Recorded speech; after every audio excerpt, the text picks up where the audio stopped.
I apologize, but I wanted to get a chance to listen to more of your podcast and to get a sense of your focus. So maybe you could tell me a little bit about your podcast. I looked at it. I didn't listen to all of them. Oh, that's fair. That's fair enough. Sorry about that. No, you're way busier than we are. Yeah, exactly. Yeah. We record them and we don't listen to them. So okay. Oh my gosh. This is the AT Banter podcast, a balanced and entertaining look at assistive technology, accessibility, and its importance in people's lives. Join Rob Minot, Ryan Fleury, and Steve Barclay as they banter with people around the world about anything and everything regarding assistive technology and the disability community. Now, on with the show.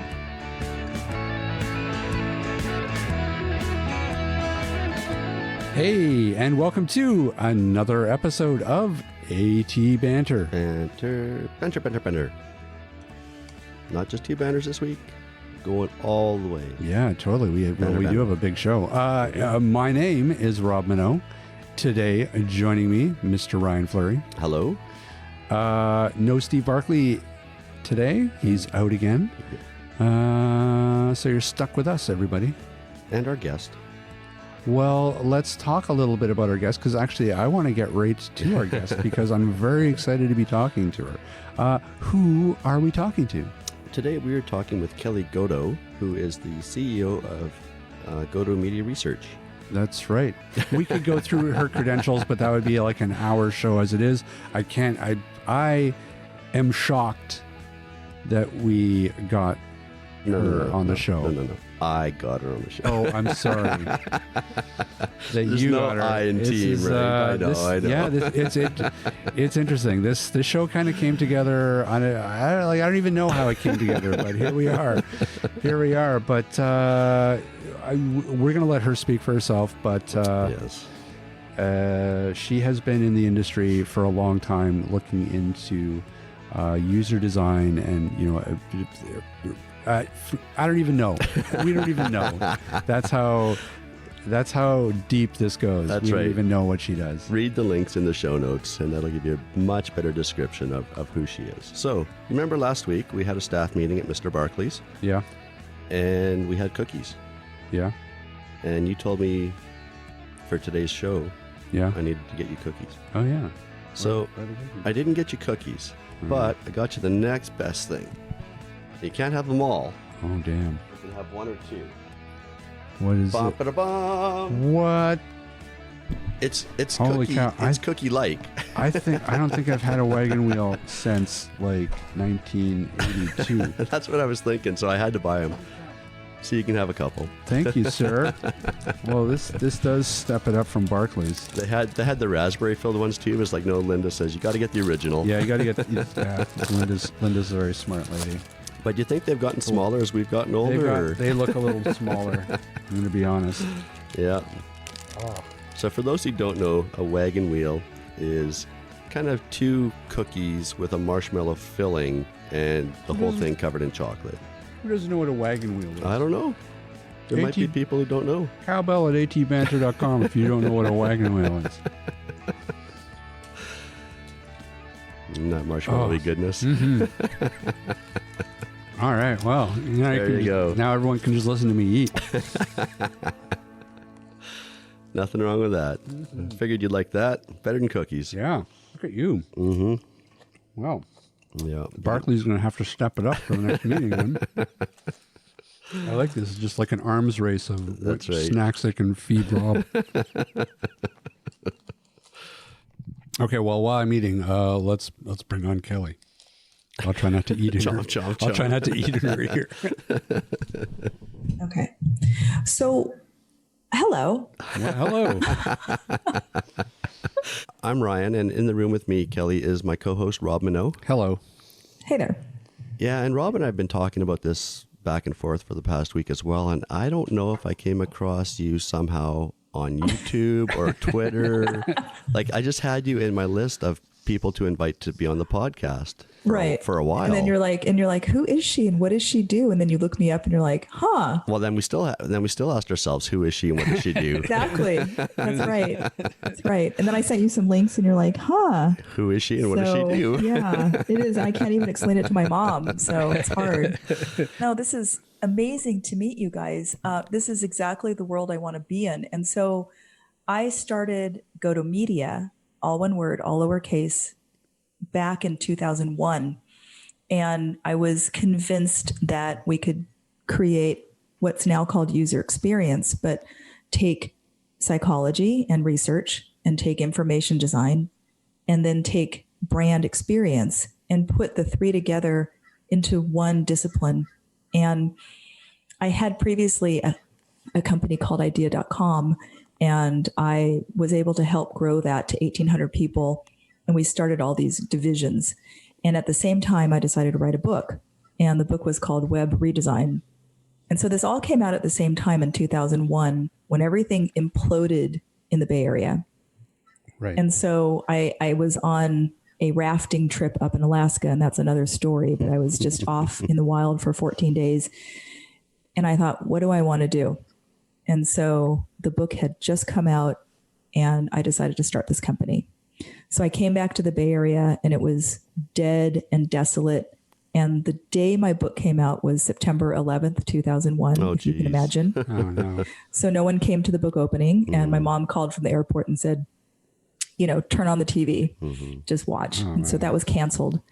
And that was basically the start of the whole company. It was almost in complete isolation, desolation, start this company, believe in this term that wasn't even in existence yet called user experience. And so some people at conferences will say, oh, Kelly, you helped start the field of user experience. And I say, oh my gosh, that's a big label.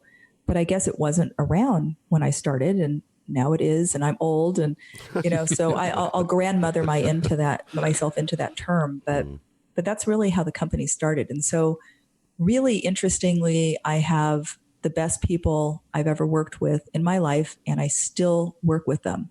So my team, I've managed to work with for almost 22 years now, and most of them, and they're the best people I know and the best people I've ever had the honor of working with. And we just believe in user experience. And so at Goto Media, we apply it to interface design and application design and website design. And we do strategy work, and, we combine research and do all of that, but mostly we're building products. And one of the most exciting kinds of work that we have done is in-car and working with interfaces and working a lot with voice and a little bit with gestures, and just starting to do some work with AI and in-car driving experiences. And so that's the Goto Media side of the world. It must be interesting because it's almost a thankless discipline, because it feels like the better a user experience is designed, the more invisible it is. The less that people really notice it. It just, because it feels comfortable, it just feels natural to them, so they don't even realize what kind of a process goes into actually making such a streamlined and comfortable user experience.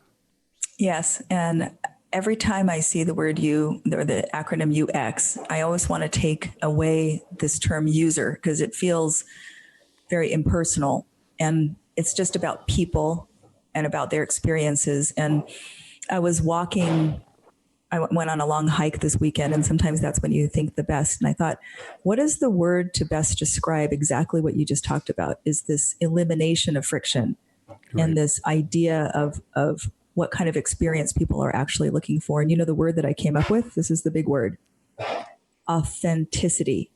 People want an authentic experience. They want to believe in the company. They want to have a real emotional connection with that experience. But part of that could be not having any friction, and that's really hard to define. So I believe if people have an authentic connection with the product and the company that they're using, and maybe it's an ecosystem, that they're going to come back and want more. And it's because of that authenticity. And I realized that's who I am as a person in the company that I've created. I want to be as transparent and as authentic as I can.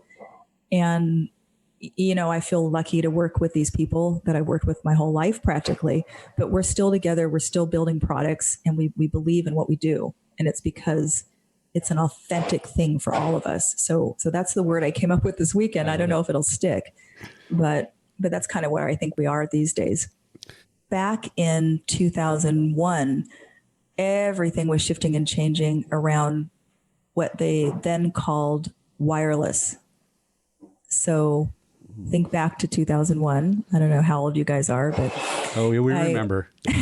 So there was this thing called the Wireless World Web, the Wireless World Forum, WWF, and I joined it. And it was people all over the world that started talking about this wireless connection that we were going towards. So in 2003, I decided to take a month off. And I was going to redefine what this wireless world meant. And so I actually went to New Zealand, and I just hopped on a plane and ended up somewhere and ended up getting driven to another place on top of a hill overlooking the water, no internet connection. And I made them install internet, and I actually stayed there for about 4 months. And I wrote a paper that actually became one of the primers that Adobe used to start what's called mobile ethnography. And it was about the mobile user experience, but we weren't calling it mobile then. So I was able to connect at that time with people all over the world, and we formed a consortium that now is called UX Fellows.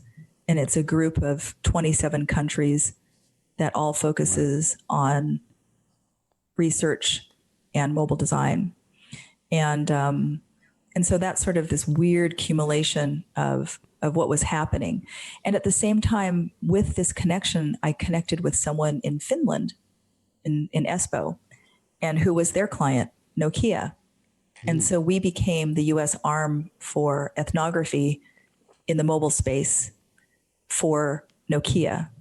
And I wasn't able to talk about the work we were doing, but it was so interesting. And it was all about, gosh, if you could do something, what would it be? If you could do anything, what would it be? And people would brainstorm and say, oh my gosh, well, if I had the ability to figure out if I was near a gas station, or if something was open, or if the surf was high or low at that moment, wow, that would be amazing. And so we would go out and investigate and ride with people and talk to them and get their stories and start to build out what this mobile experience could look like. What could search look like?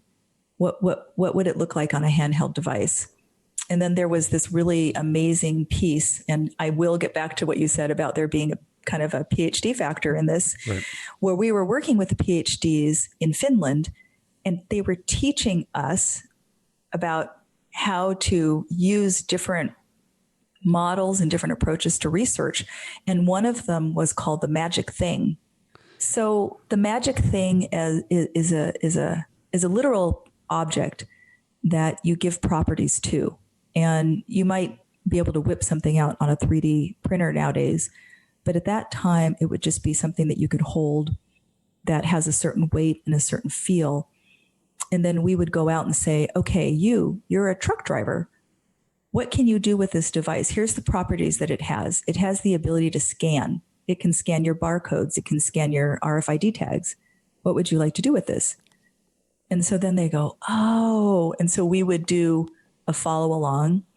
We would have them hold this, and we would have them verbally describe and brainstorm, and then eventually do a diary study on all the different instances they would use that magic thing in their daily life.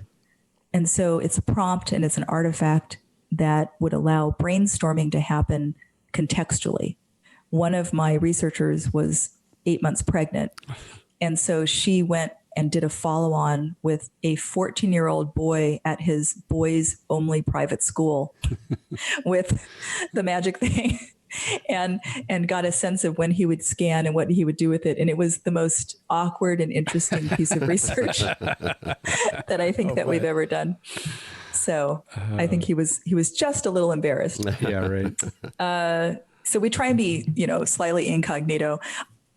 One other thing, I remember doing driving research, and we would have 3 people from Finland come, and they would sit in the back, and all 3 of them would just be completely silent and serious. And we're trying to make the subject feel at ease. We've got cameras on them and all this kind of stuff. And then we have these 3 people from Finland in the back seat. It created the most awkward situation. And so, we're always trying to create new ways of creating natural behavior when we're doing research. So contextual research is a big piece of what we do. And the accumulation of all of this, and my story is that I launched a separate division of the company called Goto Research. And Goto Research exists as a division and an entity focused on contextual research and ethnography and design thinking as output. So it's more generative in nature. And we're thinking about what could happen in the future. And so we've done so much work in the space, and it's been really amazing work, the best work that I've ever been able to work on, and really excited about the output. It's really interesting hearing all this from sort of an outsider point of view, because I think, as consumers, to us, these services, this technology just kind of shows up one day. It's just like, one day we had flip phones, and then the next day we had smartphones, and we were able to do things like find the nearest gas station with Google Maps. From the outside, you forget that, people like you are working on these things years ahead of time, developing them and nurturing them into existence. So I don't know, it's fascinating to hear. Especially that, you guys are working on this, back in the flip phone days. Absolutely. Yeah, it was amazing to be a part of that whole movement. And at that time, we were waiting for the US to catch up, but Finland and Nokia and Japan were so far ahead of everything that was going on. Korea, Asia, it was just everyone had 2 phones already, and it was only 67% penetrated in the US, and it was 99% penetrated overseas. So we were way, way behind. People didn't want to change. And then guess what happened? 2007, the iPhone came out, and everything changed. And we were actually working with the Galaxy. Samsung was releasing a new phone, and we had gone out and done a ton of research at the time on behalf of Samsung. And I think I can say that, it's been a while. And we interviewed people over and over and over. We did all these intercepts, and we videotaped everything because we really like to storytell. And everyone said, Samsung, I guess I think about my refrigerator. Yep. No one at all thought about phones. It just wasn't even in their vocabulary. And this was 2009, 2010. And then the Galaxy came out and everything changed. Yes. And we actually wanted to show the video clips to the leadership at Samsung, but they did not want to show it. They didn't want to offend the C-levels or the teams over there, because they believed Samsung was, just prevalent everywhere. But I think if they saw the before and after, they would have just been amazed at the success of their launch.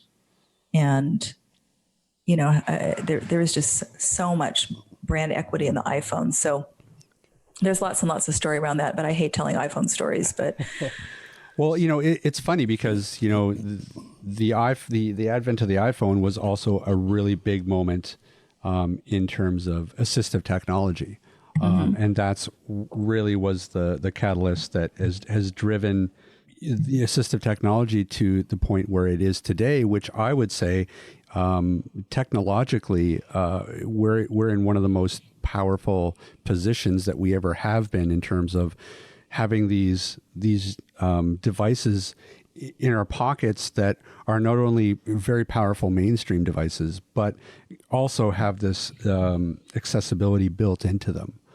Yes. And Apple was a big part of driving that forward because they were the first on the block to do that, and everybody's been playing catch up ever since. Yep. And I know that even recently, and this was 2016, so I'm sure it's changed by now, but websites like Medium weren't fully accessible. You could just scroll down and then it would say more, but the more part, from what I understood, wasn't accessible. And so companies are still having to understand and learn how the screen readers work and what works and what doesn't work. Snapchat, I believe, wasn't fully accessible. I had some really interesting clips that I took of people trying to show me how they didn't work, and I videotaped it, and I was going to send it to these companies and just, you know, how usability testing and the evidence-based video, you're just like, here it is, fix it. So I never did, but I'm sure that they've gotten pressure. So I haven't checked back, but I don't know if they're working or not working yet in an accessible manner. Yeah, well, you know, and that's the thing that is improving, but there's still a long way to go, is that, you know, a lot of developers, a lot of companies don't think of accessibility initially. They'll design a product and they'll release the product. And then if they do get some sort of pressure, consumer pressure, or demand, you know, they might go back and tack on some sort of an accessibility fix for it. But they don't necessarily think of accessibility in the development process, which is a shame, because things would be a lot easier if they did, because they wouldn't have to go back and sort of retrofit accessibility into it. But, That's right. That's right. Well, you know, a lot of the work that we're doing now is with voice. So we have partnered with a company called Kaisisto, and they are an offshoot of SRI, and they developed Siri, of course, originally. And there's kind of an agreement with the Stanford Research Institute and all of the technologies, is that there's part of the licensing that goes to an incubator, and that incubator then can use the technology and then put out products. So through that incubator, I've worked with 2 different companies that were using AI or voice technologies. And the one that was the most interesting was Kaisisto. And so Kaisisto is online banking, but it's all voice enabled. Wow. And I think you've seen a lot of this type of technology now roll into the app. So all of a sudden you can talk to and have natural language interaction between your banking app. And that's just happened in the last month, I think. And so that's the kind of world that we've been in for a while. And so thinking about user experience, and in my world, is designing the interfaces, be it audio or touch or a combination.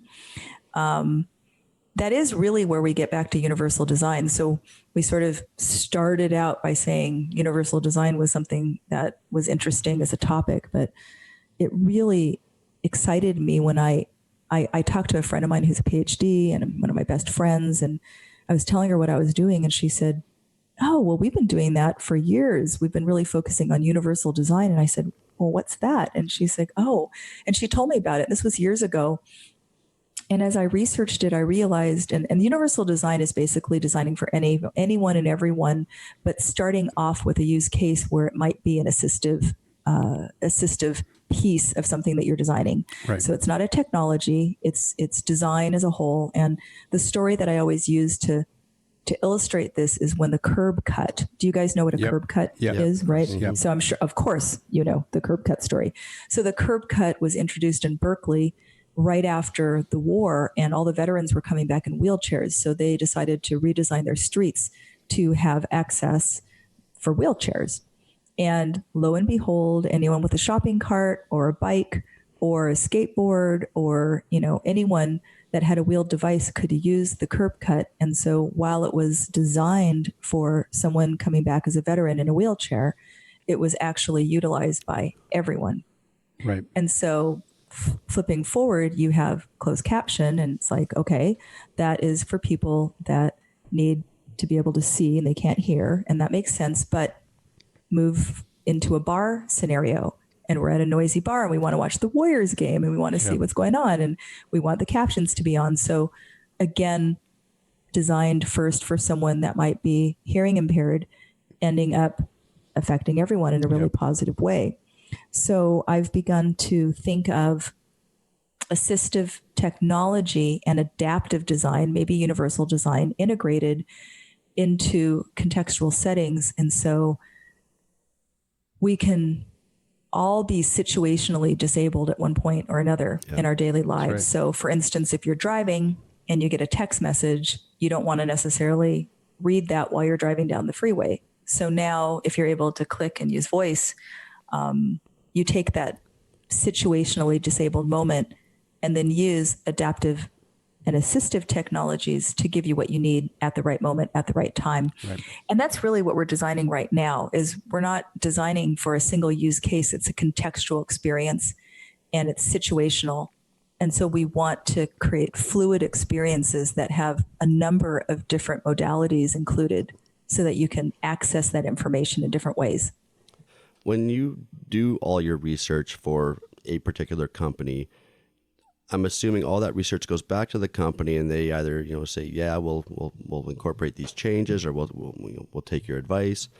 And sometimes things will change, other times things won't. Why do you think the user experience hasn't really made it yet into our home electronics, like TVs and being able to switch inputs, or channel guides and finding out what's on at a specific time, home theater receivers, anything with an LCD screen? Like these products have been around for decades, and yet that user experience hasn't really changed. It is so frustrating, isn't it? It is. I've been working in the space for as many years as you can, and it all gets back to silos and cross-functional teams that aren't really cross-functional. And it does. I was thinking about on my walk this weekend, why are these technologies still not working, and what is going on? And I know with smart home systems, they're starting to get more integration, but I think there's two answers. And one, I'll just offer this up from the corporate standpoint. In all the work that we've done with bigger orgs and looking at components and where our research and where our advice can help, there's two inroads. One is working directly with the product teams and making changes to an interface, a UI, and actually fixing little things that are buggy or they're not flowing, like shortening a time frame to sign up or an onboarding process, looking at what's happening during, initial 3 weeks or 3 months of use, and then prioritizing those fixes. So there's kind of an engineering-centric user experience that we can articulate and fix, and that is on the level of usability, and that's, can I use this? As we get up the ladder into actual integration, it becomes a business decision. And obviously in the world of Microsoft, when everyone was on Microsoft systems, it all worked seamlessly. And so people loved that and they bought into it. When Apple took over, everything worked seamlessly and people bought into that. And Google is doing the same thing with their home, kit and everything that's going on. Right.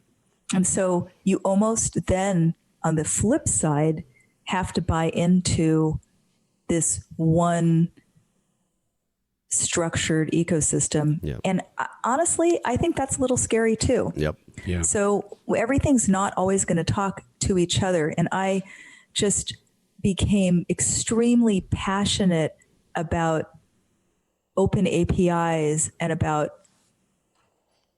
getting, like Apple takes the thumbprint or the thumb click and they patent that, and then Connect is patenting their gestures. Right. And so, getting to an understanding of accessibility across all gestures, for instance, and making them universal, and WW3 kind of stuff, where we're trying to make all of these interactions universal and making all the ports universal. It's USB-C. Right. What is the port? And so it really, this is the flip side. It gets back to standards. Yeah. And so all the work that IEEE is doing and the IEEE Standards Association, and I got asked to be on the standards group for mobile. It's a push and pull and a fight between all these corporations to give up their proprietary rights. Right. And they won't. And so you can bring it all down to the level of open standards. And you can say, please make an open standard for this and make it accessible for everyone.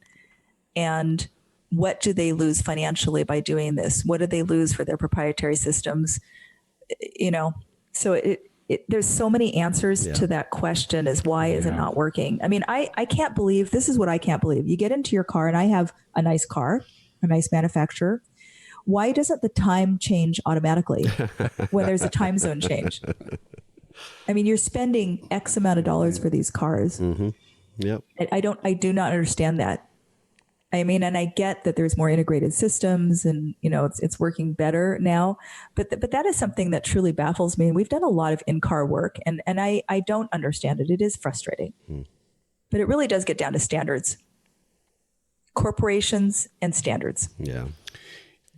Yeah. I mean, you know, we're big proponents of it, of, you know, the idea of universal design and standards and stuff. And, you know, we're always talking about it, but, you know, you have to admit that, you know, there's a lot of cogs, and the, you know, the process goes very deep within, you know, different corporations and stuff. And so it's not just as easy to just say, well, they should just do it. Like, just do it, just make standards.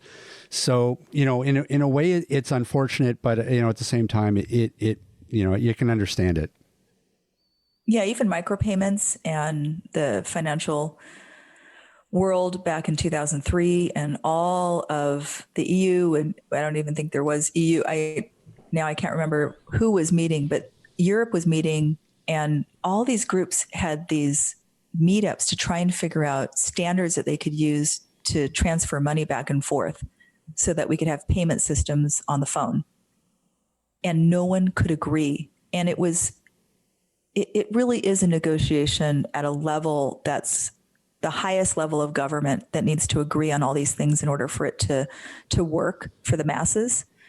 And so that's why, you know, Google does its own thing and Apple does its own thing and Microsoft does its own thing. And then they have to own that. And then you have to buy into all their systems and they have to work together because they then have control over those ecosystems themselves. Well, so it is kind of interesting. There's a little bit of a disconnect between some of the emerging technology now, like digital assistants, for example, to some people are a little creepy, or even the smartphone itself, the psychology behind that, and this idea of digital addiction, you know, phone addiction.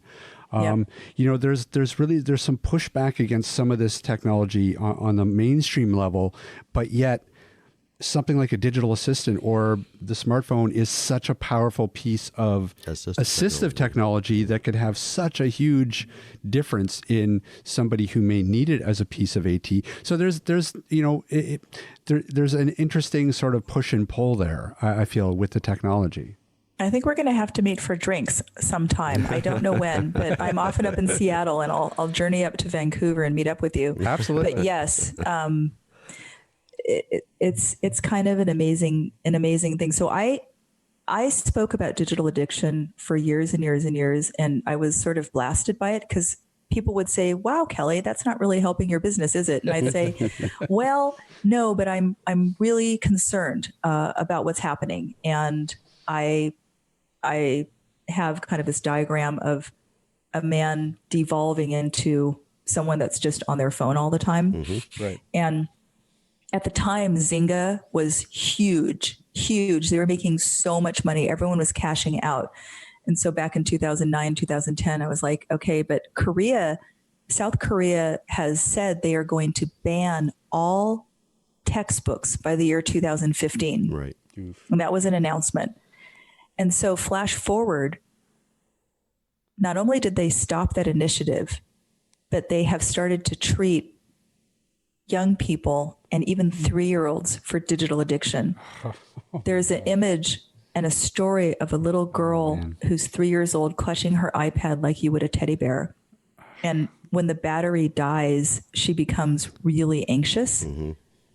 And that's the kind of psychological trauma that they're treating right now with young adults over there and young children. And then they have camps that are just digital detox camps. Wow. And so my kids are not allowed on technology. They, of course, can text once in a while, you know, their grandma or something like that. They're allowed to look at music and things like that. But we are part of the Waldorf school system, and they actually don't allow technology in the school, and we have agreements for screen time outside of the school. So we're really eliminating screen time and trying to keep the brain functioning. And there's a lot of research that shows that the neurons in the brain are being rewired in today's youth to only work with short attention spans.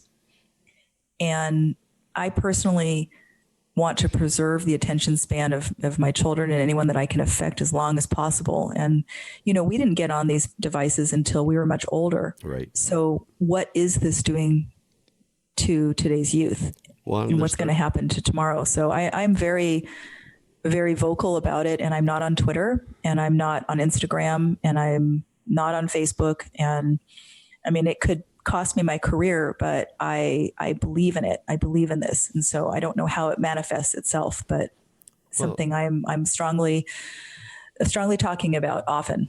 Well, we don't know what the ramifications are yet. You know, there's studies coming out now that the blue light from these devices is affecting people's sleep. You're talking about addiction. You know, we don't know the full ramifications of what these devices are doing to our health. Right. And I think it just drives the point home is that technology really is neutral, and it's all about context, because you're absolutely right. For somebody, for say an able-bodied child, you know, it could be a detrimental effect. But, you know, for somebody who, say, relies on it as a piece of AT, it's completely the opposite. It's actually helping them interface with the world better. You know, it's giving them access to information rather than restricting it. It's helping them interface with the outside world almost more so than say somebody who's able-bodied who's actually kind of going inward into their phone. So I don't know. Absolutely, there has to be a mix, and technology also will allow people to stay in their homes longer and be independent longer.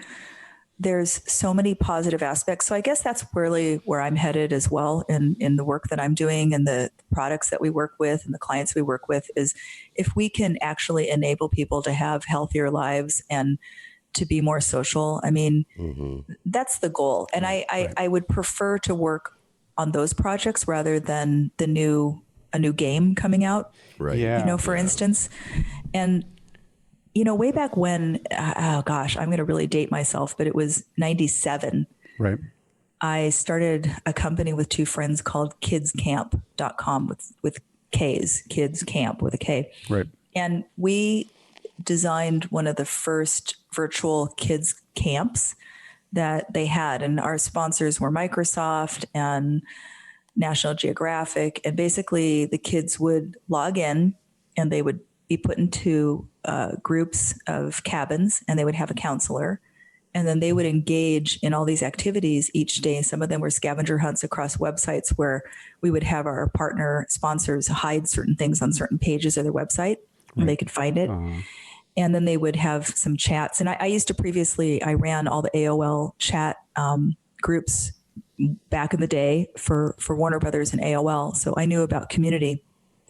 And the thing that affected me the most was a story about a little boy who was in a hospital. And he said it was his first camp he had been able to attend. And there would be no other way he could do it. And that just, oh my gosh, I thought, if we can even out this platform and allow all kids to participate in different ways, then that's really going to be something. And at one point we opened it midnight. The doors opened at midnight. We had 1,000 kids come through to register. Wow. And I wasn't able to at the time with my two partners to monetize it and get funded. And so we moved on eventually. But the years that we did that and created that environment for these kids was just so amazing. And now, of course, I have a different take on it because I don't want to encourage people to be online. But at the time, it was so powerful to be able to allow someone to have that experience. So yeah, there's a time and place for it all. Yeah, and we still talk about, you know, the social media aspect of community as well on our show. You know, without stuff like Facebook and you know, Twitter, some people with disabilities would be kind of locked in. You know, they don't have a way of reaching out to other people or feeling like they're part of a community. So Yeah, that's right. There is some benefits there. Oh, absolutely. I am not denying Yeah. the benefits of the community aspect of it. And, there's the addictive quality of wanting to see how many people looked at your page or to see who's responded or commented. Yeah. And really, that's a corporate decision. There's a real psychology to the way that they've built the apps, and they've constructed it to get people back and to feed into that. What do they call it? The dopamine loop, right? Same with Facebook. Exactly. And that's a little bit nefarious, because again, they want people on their app. They want the ad revenue. So, it's almost like the technology itself is not the problem. It's just the way that, the last, 10, 15 years, the way that they've been structured in order to monetize those processes. So hopefully going forward, maybe we can course correct on some of that stuff, hopefully. And, and maybe it will just take, this idea of digital addiction to get to a point where, there's some real pushback against some of these companies. Yeah. And I think there's definitely pushback happening already, and everyone's so overwhelmed that they're just responding to the things that have emotional appeal to them. And some of it might be community oriented. Some of it might be positive feedback or, just different things that they're connected to on that emotional level. And that's why a lot of the work that we do, we try and get down into the deeper level of interaction, understanding how people and why people interact with the things that they do and what that connection means to them. And yeah, that's the differentiator. I used the word authentic this weekend, but it really is that emotional connection you have with a brand experience or product or even the company that keeps you coming back. There was a funny, you reminded me of something about the community aspect. And with Twitter, I will date myself again, but I was part of a small group that we were blogging at the time, and I had a Goto Mobile blog. My last name works well with all these different companies. So Goto Mobile was actually did well. And so I got invited up to Microsoft, and we actually got to see the Surface before anyone else. Oh, wow. And ironically, it was right before the iPhone came out.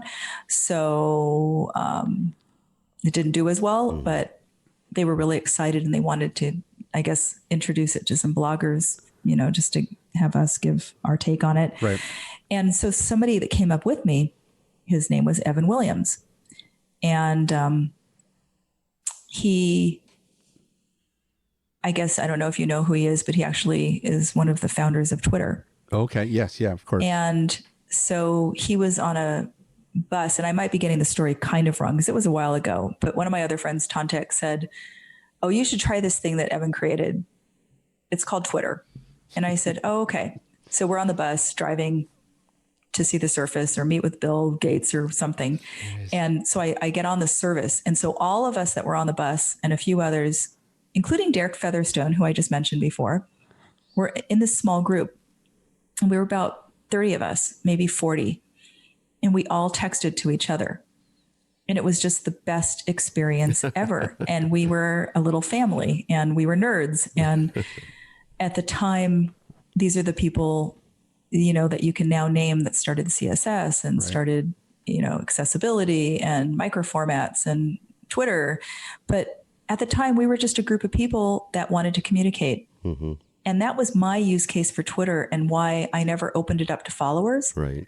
I never I finally was forced, someone said, "Hey, you should open it up." And I don't tweet very often, if ever, but it was because I loved it as a small group of people that wanted to be in touch with each other. Right. And now there's different forms for that, but it was really exciting at that time. So that was really, in the beginning of it all. And I could understand that use case. And I had no idea that it was going to be used in this way, moving forward.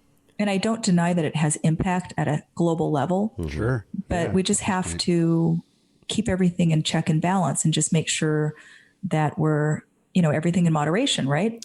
Yeah, there's definitely a time to unplug and just think, turn everything off and just kind of evaluate where you are and what your priorities are.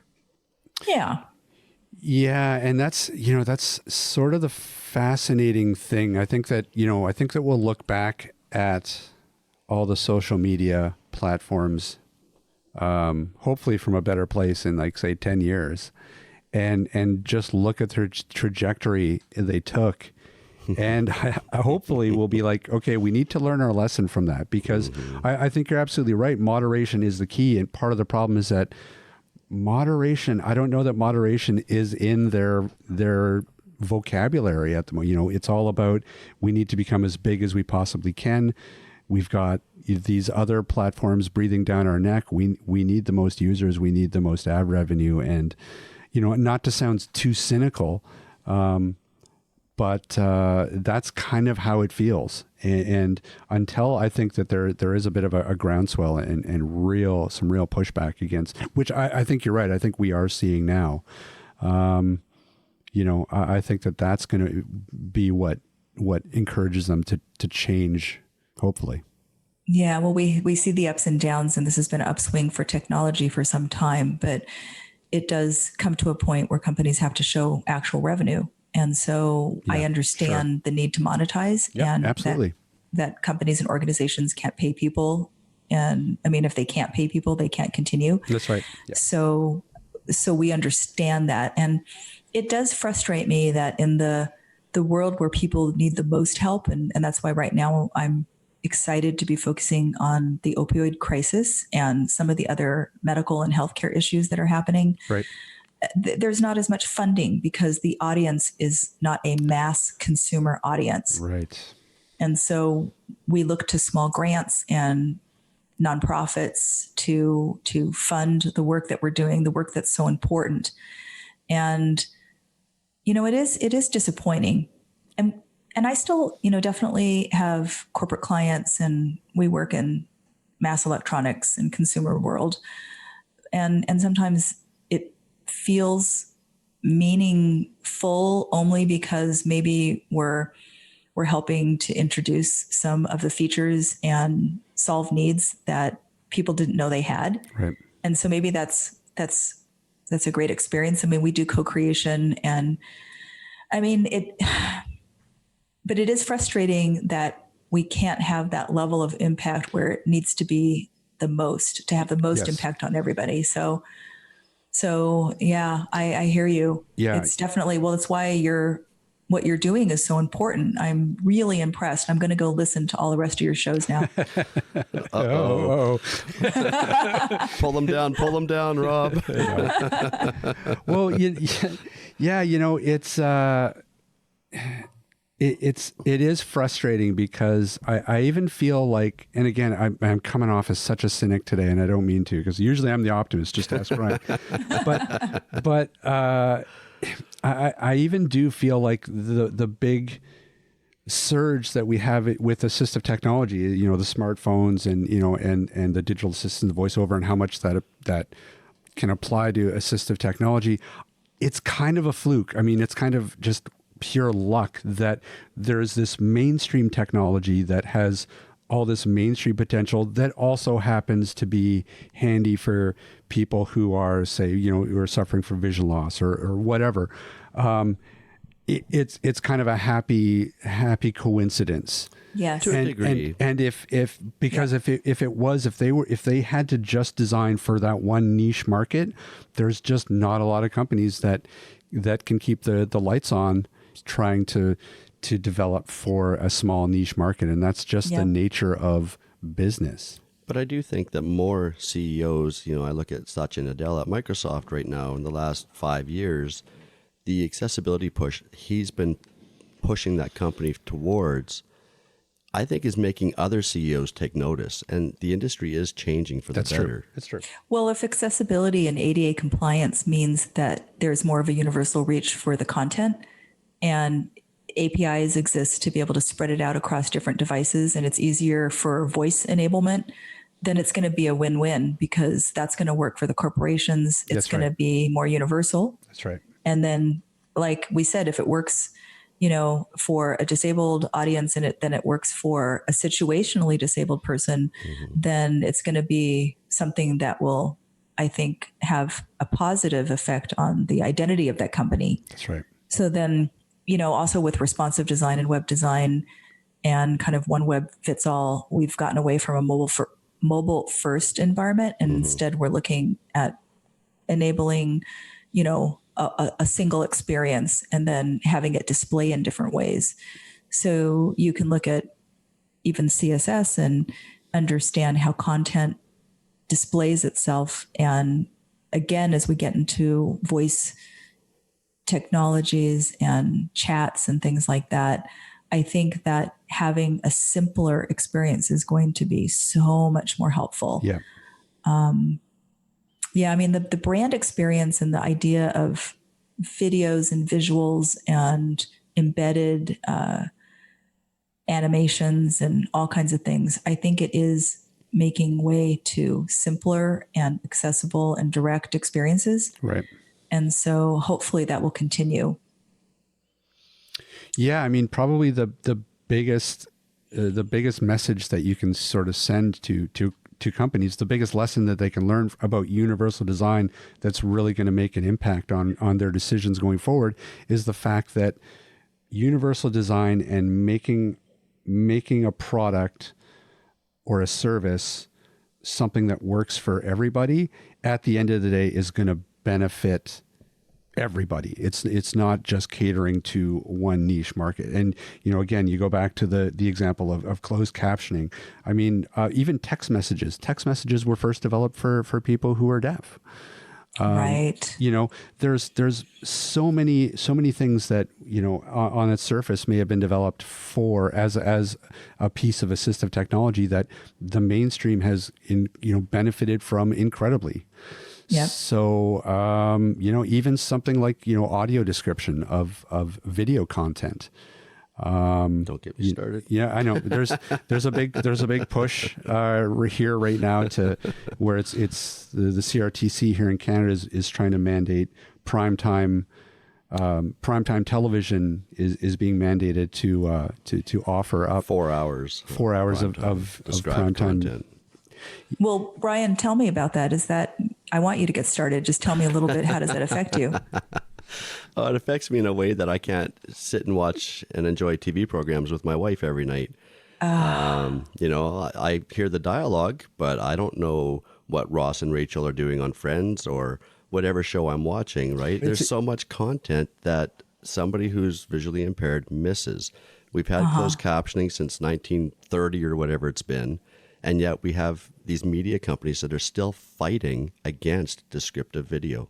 And I just do not understand why it's not mandated and why they can't get the descriptive audio tracks from the studios or have, a third party do the descriptive narration and get that out. And maybe it's something with, scheduling. This has to air at a specific time and date. We can't do it. But I think the technology is there. The companies are there, that there's no reason in the 21st century that every program can't be audio described. Yeah. Okay. I mean, we even have experiences. I believe you. And I want to make a change. How can we change that? Even here in Canada, where some of the theaters, the movie theaters, will offer up video description, because every movie that comes out has a audio descriptive track produced with it. But you go to the movie theaters, and a lot of times the equipment that a visually impaired person would use to get that audio description is broken, or the staff doesn't know how to use it, or I mean, it's something that really hasn't really been baked fully yet. I feel like, or really hasn't been embraced by the companies, and I'm sure that part of it has to do with the fact that it's a lot more expensive to produce than closed captioning. And the time crunch that a lot of the stations feel, I can relate to. But I think that, again, we need standards, and we need some of this stuff to be mandated. We need to hold their feet to the fire, because it does make a huge difference for somebody with vision loss who's their enjoyment of a program is much improved. Again, I'm a consumer. I pay the same cable fees as somebody cited, and yet I don't have access to the same quality of service. Right. So I think that's, certainly something that needs to be pushed forward in terms of, media content for sure. We've got alt tags on the web. Yep. We've got that battle won pretty much. But although, let me go on a little mini Twitter rant about that. I mean, it wasn't all that long ago that they just built in that functionality into Twitter to be able to alt tag images, an image. Yep. But they have still yet to turn that option on by default. I think you have to actually go in and turn it on. You have to go into the Twitter settings and turn that setting on in order to be able to alt tag pictures, and that makes no sense to me. Yeah. Oh yeah, no one will know how to do that, or they will have no knowledge. So we've still got a ways to go yet. So, but things are getting better. Yeah. Sorry. Well, it's so interesting because from my world, we hear ADA compliance, and it's instantly equated to 30 to 40% more budget. And it's interesting because there's a number of companies that I've worked with, and obviously government entities and educational entities, and it's just a mandate, and we design, with those types of standards in mind. And then there's companies that want kind of that combination of what they consider to be brand experience, but then when we say ADA compliant, they all of a sudden might balk, and we have to come in at a certain budget as well. Sure. And so there's not always the budget needed to QA at that level where it can be considered ADA compliant. So I wonder if there's any other way to incentivize corporations and companies relaunching sites and building out new, different, content, so that it's not a scary thing and an expensive thing, because it really is expensive to be ADA compliant. And I can understand all of that, but you take a company like Amazon. Jeff Bezos got more money than God, and here in Canada, Amazon Prime Video has no audio description. In the U.S., wow. In the U.S., it does. So, ADA or not, Amazon's not compliant. So I'm sorry, but no, actually that makes sense. It makes me feel better because yes, Amazon can afford it, especially if they already have it in the US and it's English, right? So they don't have to deal with translations and that's, And we find that a lot here in Canada. There's services in the US that have audio description or have ABC, and in Canada we don't. Yeah. Okay, interesting. Same content, but different access. And really, I think that part of the solution too is that, because I know Netflix is generally pretty good about, especially about their original content that they produce, they're pretty good about having audio described content. Really the lapse here has been broadcast television. Mm-hmm. They're the ones that are really kind of pushing back against these mandates, because their argument is, well, we maybe we'll get a piece of content from the content creator 72 hours before broadcast, so we don't really have time to produce an audio description for this. I can somewhat sympathize, but at the same time, a mandate's a mandate, and if you're gonna broadcast this, we need standards. So it could be that once, not to be too much of a futurist, but hopefully one day when broadcast television maybe is somewhat of a thing of the past, and maybe that will take some of the pressure off that. Right. I hope so. I think I would love to hear if you guys could change. I mean, one thing right now relating to universal design or relating to these kinds of changes that you think could be made at a corporate level, what would it be? And closed captioning, of course, is some of it, but is there one thing that you would change today if you could? I guess just the mentality or the realization that people with disabilities are consumers as well. Mm-hmm. We have dollars to spend, and they're missing the mark. Yeah, I think that audio description is a big one. I think that if a lot more content had that option, it would mean a lot for the community. But also mobility. I mean, we sort of hit a little bit about it earlier. Autonomous cars. I think that would really change the game. Well, and again, Yep. just coming back to audio description again, I don't know how many times, Kelly, you may be in the kitchen cooking. You could have an audio description track going on in another room and still, following along as to what the characters are doing on the TV. It's not just dialogue, right? Yep. You're getting the full action in the scene. So there's benefits for everybody. Yeah, that for sure. Yeah. Specifically. I actually have a confession in that I sometimes hide my iPad in the kitchen and I use my little AirPods. Yep. And I hide them under my hair. And then I actually listen to podcasts or, some kind of news or something while I'm cooking. Yeah. And my girls don't know I'm doing that. And so I do that actually a lot in the kitchen. But no, this is very, very interesting, and why I was focusing on the Aging 2.0 movement, because there's so much money there. Yeah. So Oh my gosh, people can yeah. actually look at the numbers and see what the population is doing, not just in the US, but globally, and what is happening with at-home needs for assistive technologies. And so my idea was, okay, well, we have an actual number that corporations are able to look at, and they can see revenue models.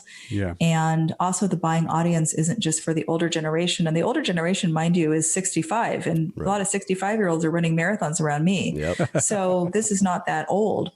And a lot of their kids are also the ones that are shopping. So not, if we think about looking at, I like that you say AT, assistive technologies, for maybe a mass consumer audience. A lot of people would benefit from this closed captioning. People that are, getting older, they're low vision. A lot of people at Lighthouse for the Blind were low vision, and especially at night. So maybe they could be semi-functional, and could see during the day, but as soon as it got dark, nothing. And, there's a lot of use cases for this that we can design for and create an optimal experience, and then again, apply it outward. Right. So I definitely think that the more focus we can have on telling these stories and talking about the benefits, and then relating that benefits to corporations and saying, look, you have to think about these things. I mean, this is a platform that I would love to be on, and I would love to be able to focus my efforts on making a single change happen, because that's really how things are going to move, is one thing at a time, Yeah. So yeah, it's really great to talk to you guys about this stuff. Yeah. Well, listen, thanks so much for coming by and chatting with us. It's been fascinating. And Would you come back? Yeah, please come back.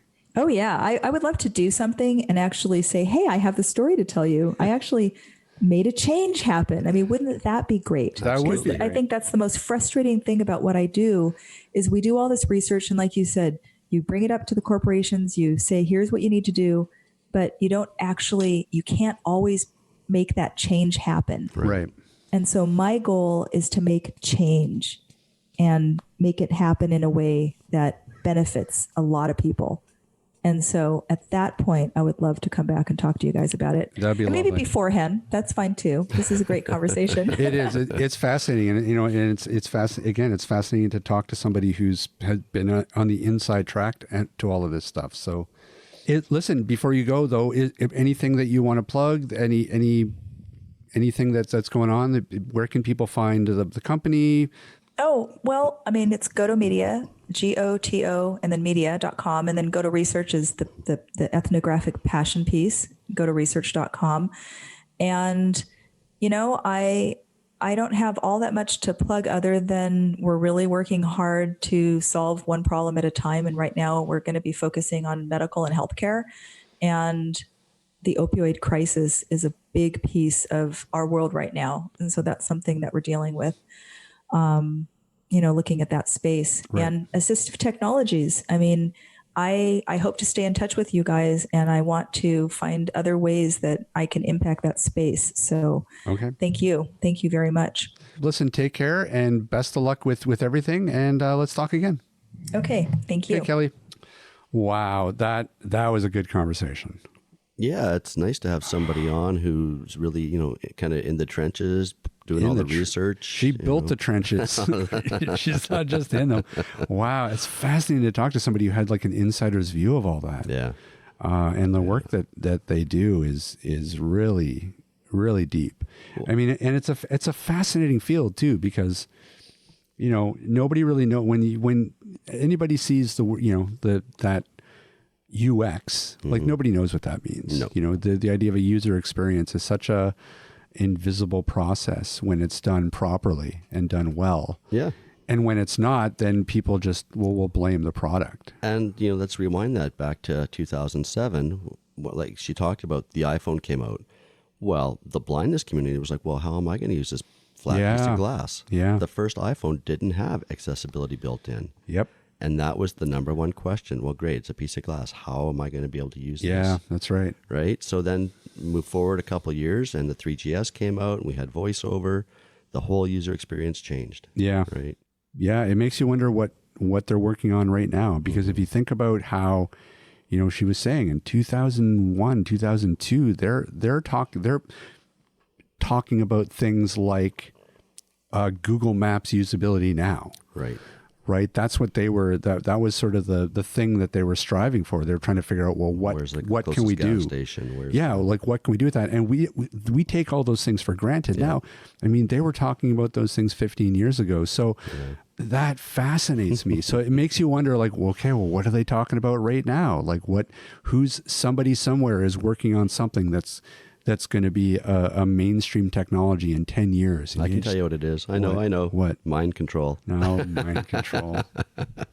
We've got voice access on smartphones. We've got smart assistants in our homes. No, we know what it's going to be. It's going to be a wearable. There's going to be some sort of a wearable that's going to really move the ball forward, I think. I think that's where things are going. Once they find the recipe for it. Oh, I'm sure they're working on it. I'm sure they're cooking it right now in the oven, my friend. Yeah.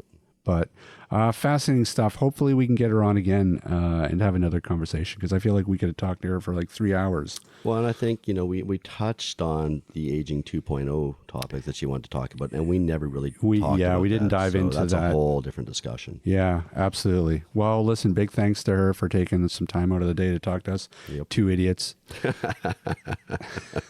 Who have just been shown we don't do a lot of work. What do you mean? We work full time. We're all about assistive technology inclusivity, but then, you know, we have guests like Kelly come on and just kind of put us back in our place. What have we done? What have we done to improve the world? What'd you do today, Rob? Nothing to improve the world. Yeah. Sorry, world. I would if I could. We'll try better. Well, on Friday we'll post this podcast and we'll make the world a slightly better place. Absolutely. Maybe. Yep. Yeah. Anyways, hey Ryan. Rob. Where can people find us? They can find us online at atbanter.com. You know, now I'm a little worried. She did say she was going to go back and listen to all the older episodes. Now I think we may never hear from her again. It's going to be just like Tinder. No, it'll show her that we have a sense of humor. And we're hope casual, so. And I think she appreciates that. Maybe, hopefully. They can also drop us an email if they so desire. cowbell@atbanter.com. They can also find us on Facebook, ATBanter, and Twitter, AT_banter. And Instagram. Yeah, we changed it up there. We did. Yeah. Wow, look at us on the fly. We changed the world. We changed. There's hope. There's always hope, my friend. All right. Well, that's going to about do it for us this week. Thanks, everybody, for listening in. Big thanks to Kelly Goto. And we will see everybody next week. This podcast has been brought to you by Canadian Assistive Technology, providing low vision and blindness solutions across Canada. Find us online at www.canasstech.com. That's CANASSTECH.com. Or call us toll free at 1-844-795-8324.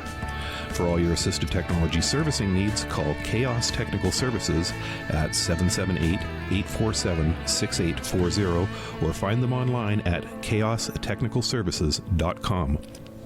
Whoa, look at that. Master of the one take.